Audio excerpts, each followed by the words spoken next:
Canada has shared the credible allegations that I talked about on Monday with India. We did that many weeks ago, and we are there to work constructively with India, and we hope that they engage with us so that we can get to the bottom of this very serious matter.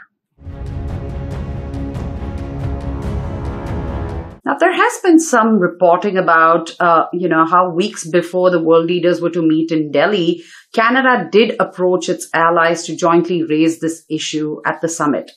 Do you think there was some kind of a discussion like that and, the allies stepped back and didn't do that?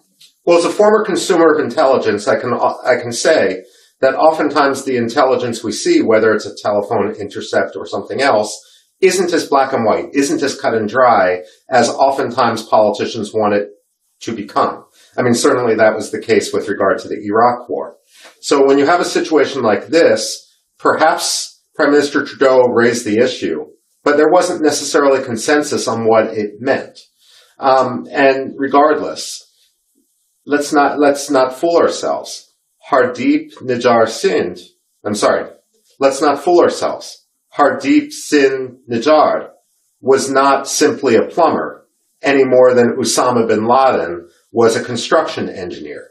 He had blood on his hands through multiple attacks, and therefore, while Secretary of State Blinken may after the fact say that the United States will always stand against transnational repression, we're actually being hypocritical if Secretary Blinken makes that statement, because after all, what we're talking about isn't transnational repression. We're talking about transnational terrorism, and what the United States did to Qasem Soleimani and what the United States did to Osama bin Laden is really no different than what India is alleged to have done in this case.